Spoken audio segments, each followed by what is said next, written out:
Hello everyone, स्वागत है आप सभी का।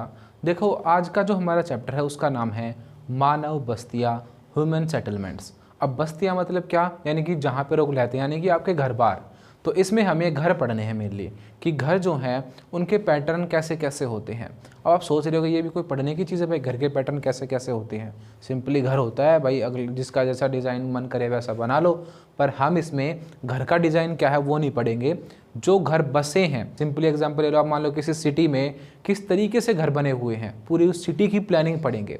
देखो, इंडिया जो है वो एक बार डेवलप नहीं हुआ। इंडिया के जो गांव हैं, इंडिया की जो सिटीज़ हैं, वो डेवलप होने के बाद नहीं बनाई गई। हम धीरे धीरे डेवलपमेंट कर रहे हैं। तो हमारी जो बस्तियां हैं उनके टाइप्स भी अलग अलग हैं।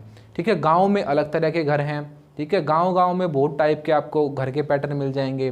दूसरा, सिटीज़ में अलग टाइप के घर हैं।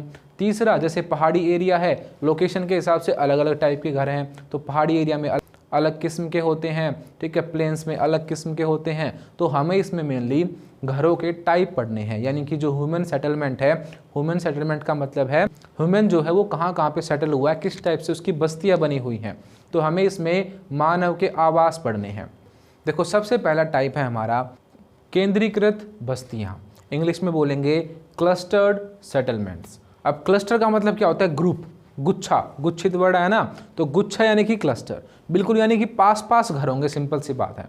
तो जहाँ पे पॉपुलेशन ज़्यादा हो तो वहाँ पे क्या होता है, ऐसी कॉलोनीज बन जाती हैं कि घर बिल्कुल पास पास होते हैं। अब घरों के बीच में नालियाँ और सड़कें तो देनी पड़ेंगी। ठीक है, गलियाँ होती हैं घरों के बीच में। तो बिल्कुल सिंपल सी बात है। देखो, आप सिंपली अब इस डिज़ाइन को समझ लो, आपको पता चल जाएगा बिल्कुल सिंपली। देखो, अगर एक घर है, उसके नीचे एक और घर, एक और घर, एक और घर, एक और घर, एक लाइन बन गई।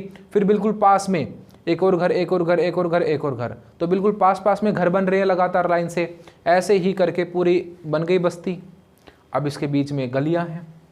ठीक है, तो ऐसे भी गलियां हैं और ऐसे भी गलियां हैं, वर्टिकल भी और हॉरिजॉन्टल भी। तो ये कैसी बस्ती बन गई, ये क्लस्टर्ड बस्ती बन गई, यानी कि गुच्छित बस्ती बन गई। इसे केंद्रीकृत बस्ती भी बोलते हैं। ठीक है, तो बिल्कुल सिंपली आप समझ गए, जब पॉपुलेशन ज़्यादा हो तो घर पास पास बनते हैं, और पास पास बनेंगे तो एक गुच्छे जैसे बन जाएंगे ये। ठीक है, बहुत छोटे से एरिया में बहुत सारे घर होते हैं, और मेनली ये चौकोर शेप में बनते हैं। और अगर आप इनको देखो तो एल का पैटर्न बनता है इनमें। ठीक है, ऐसे गली आ रही है ऐसे, तो एल शेप बनते हैं ये वाले घर, समझ रहे हो। तो मेनली जो प्लेन एरिया होते हैं वहाँ पे ऐसे घर बनाए जाते हैं। पहाड़ों में तो ऐसे नहीं बन पाते, पहाड़ों में तो अलग अलग जगह होते हैं घर। तो मेनली प्लेन एरिया में जहाँ पे पॉपुलेशन ज़्यादा है वहाँ पे इस टाइप के घर बनते हैं। तो पहला टाइप क्या है, क्लस्टर्ड सेटलमेंट्स, यानी कि केंद्रीकृत या गुच्छित बस्ती। दूसरा टाइप है हमारा सेमी क्लस्टर्ड सेटलमेंट्स, यानी कि अर्ध गुच्छित बस्तियाँ। अब गुच्छित हमने पढ़ा कि एक ही जगह पे जब बहुत सारे लोग रहें।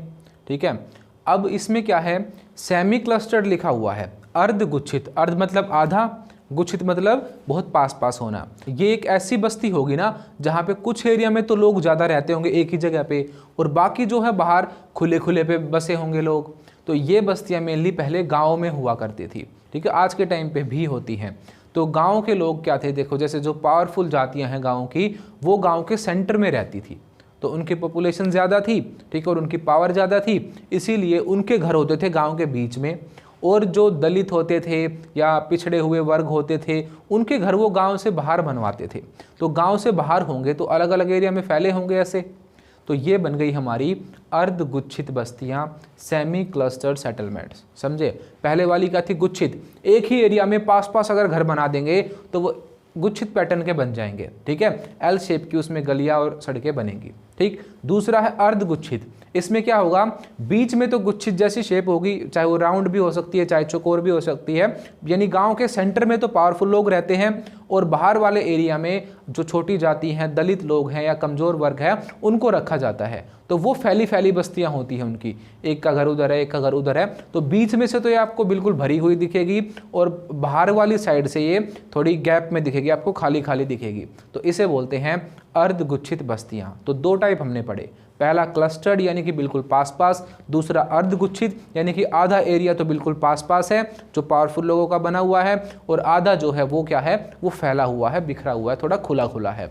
अब देखो तीसरा टाइप, पल्ला बस्तियाँ, हैमलेटेड सेटलमेंट्स, यानी कि देखो कास्ट के हिसाब से बांटना या जाति के हिसाब से जब गांव में अलग अलग एरिया बटा होता है तो उसे बोलते हैं हम हैमलेटेड सेटलमेंट्स। हिंदी में बोलते हैं हम इसे पल्ला बस्तियाँ। अब देखो पल्ला का मतलब क्या, कुछ नहीं है, जैसे सिंपली एक कास्ट है, उसके लोग अगर किसी एरिया में रह रहे हैं पर्टिकुलर एरिया में, तो वो उनका एक एरिया बन गया, दूसरा एरिया बन गया किसी दूसरी जाति का, तीसरा एरिया किसी दूसरी जाति का, चौथा एरिया किसी और का। तो ऐसे करके गांव में अगर अलग अलग डिस्ट्रीब्यूशन हो तो उसे बोलेंगे हम पल्ला बस्ती, इंग्लिश में बोलेंगे हैमलेटेड सेटलमेंट। अब देखो जैसे कि गांव में होता है, अगर आप में से कोई बच्चे गांव से बिलोंग करते हो तो उन्हें पता होगी ये बात कि एक एरिया में जो है हरिजन लोग ज़्यादा रहते हैं, एक एरिया में ब्राह्मण लोग ज़्यादा रहते हैं, एक एरिया में जो धोबी हैं वो अलग रहते हैं, एक एरिया में लोहार सुनार ये लोहे का काम करने वाले या कोई भी हाथ का काम करने वाले लोग रहते हैं। तो गांव जाति के हिसाब से, धर्म के हिसाब से बटा हुआ होता है, ठीक है। तो समाज जो है उसने धर्म के हिसाब से, जाति के हिसाब से बांट रखा है। तो भारतीय समाज में तो ये चीज़ बहुत पहले से है। तो आज के टाइम पे भी ऐसी बस्तियां हैं जिन्हें हम बोलते हैं पल्ला बस्तियां या हैमलेटेड सेटलमेंट्स, जो कि धर्म, जाति, कास्ट के हिसाब से बटे हुए होते हैं। यानी इसमें गांव में अलग अलग मोहल्ले होते हैं अलग अलग लोगों के, जैसे धोबियों का मोहल्ला, नाइयों का मोहल्ला, ठीक है, लोहारों का मोहल्ला, सुनारों का मोहल्ला, ब्राह्मणों का मोहल्ला, ठीक है, जाटों का मोहल्ला, ऐसे अलग अलग एरिया बटा होता है। अब अलग अलग राज्य में अलग अलग एरिया में इसके नाम भी अलग अलग होते हैं। जैसे कि पल्ला है एक नाम, दूसरा इसका नाम होता है पान्ना, ठीक है, पान्ना बोलते हैं इसे। उसके अलावा ढाणी, पाली और नगला, ये कुछ नाम है जो आपको याद रखने हैं। तो आप भी कमेंट सेक्शन में बताना कि आपके एरिया में जो ऐसे पर्टिकुलर एरिया होते हैं किसी कास्ट के, उसे किस नाम से बोलते हैं। जैसे जो बच्चे गांव से बिलोंग करते हैं उन्हें पता होगा, बोलते हैं भाई ये उनका पान्ना है, ये उनका पान्ना है, ये उनका पल्ला है, ठीक है, ऐसे बोलते हैं लोग। तो अगर आप गांव के बच्चे हो, आपको पता है कि क्या होता है ये, तो आप कमेंट सेक्शन में ज़रूर बताना कि आपके एरिया में इसको क्या बोलते हैं। तो ये सारे नाम हैं, आप सभी को ये नाम याद रखने हैं। पाला है, पन्ना है, ठीक है, ढाणी है, राजस्थान में मेनली ढाणी बोलते हैं। आपने सुना भी होगा चौकी ढाणी, एक रेस्टोरेंट भी है ये, दिल्ली में भी है रेस्टोरेंट ये। तो चौकी ढाणी का मतलब क्या है कि ढाणी मतलब एक पर्टिकुलर एरिया जहाँ पे लोग रहते हैं, समझ गए। तो गांव के अंदर जब कास्ट के हिसाब से, धर्म के हिसाब से मोहल्ले बटे होते हैं तो उसे बोला जाता है पल्ला बस्ती, हैमलेटेड सेटलमेंट्स। अब इस टाइप की जो बस्तियाँ हैं वो कहाँ पे होती हैं? देखो हरियाणा में होती है इस टाइप की बस्तियाँ, और हरियाणा में से बोलते हैं पान्ना, ठीक है। जो दिल्ली है उस वाले एरिया में होती है बस्तियाँ। यूपी में, एमपी में और छत्तीसगढ़ में, इन स्टेट्स में जो है इस टाइप की बस्तियां होती हैं। और हिमालय के जो नीचे कुल्लू और जम्मू वाला एरिया है वहाँ पे भी इस टाइप की हमें बस्तियां देखने को मिलती हैं जो कि कास्ट के हिसाब से बटी हुई होती हैं। तो आपको साथ साथ ये स्टेट्स भी याद रखने हैं कि किस टाइप के सेटलमेंट्स कहाँ पे होते हैं। अब देखो लास्ट टाइप है हमारा परिक्षिप्त बस्तियाँ, यानी कि फैली हुई अलग अलग जगह पे। इंग्लिश में बोलेंगे डिस्पर्स्ड। डिस्पर्स्ड का मतलब क्या है? फैली हुई बस्तियाँ। तो जब घर अलग अलग जगह पे हों यानी कि दूर दूर हों तो वो कैसी बस्ती हो गई? परिक्षिप्त बस्ती हो गई वो, यानी कि फैली हुई बस्ती हो गई वो। अब ऐसी बस्तियां कहाँ पे होती है? आपने पहाड़ों में देखा होगा ऐसा, ठीक है। तो पहाड़ी एरिया में जो है ऐसी बस्तियां बनती हैं। दूसरा, हमारे दक्षिण भारत में भी ऐसी बस्तियां देखने को मिलती हैं क्योंकि वहाँ पे जो है एरिया खुला खुला है, तो वहाँ पे घर अलग अलग जगह पे होते हैं। खेतों में लोग घर बना लेते हैं तो अलग अलग जगह पे घर होते हैं, ज़्यादा पास पास नहीं होते। तो दक्षिण भारत के कुछ एरिया में और मेनली पहाड़ों में ऐसी बस्तियां हमें देखने को मिलती है जिसमें कि घर पास पास नहीं होते, एक पर्टिकुलर गैप में होते हैं, बहुत दूर दूर घर बनाए जाते हैं।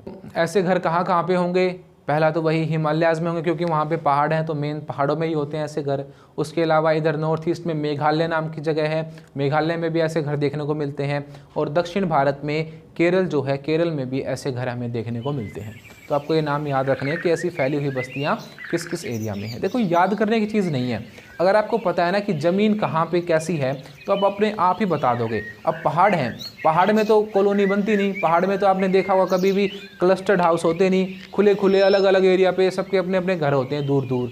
तो सिंपली बात है, जो भी पहाड़ी एरिया होगा वहीं पे होगी। अगर उत्तराखंड में हम बात करें तो भी ऐसी होंगी, हिमाचल की बात करें तो भी होंगी, कश्मीर में भी ऐसी होंगी, जहाँ पे भी इंडिया में पहाड़ है वहीं पर ऐसी होंगी।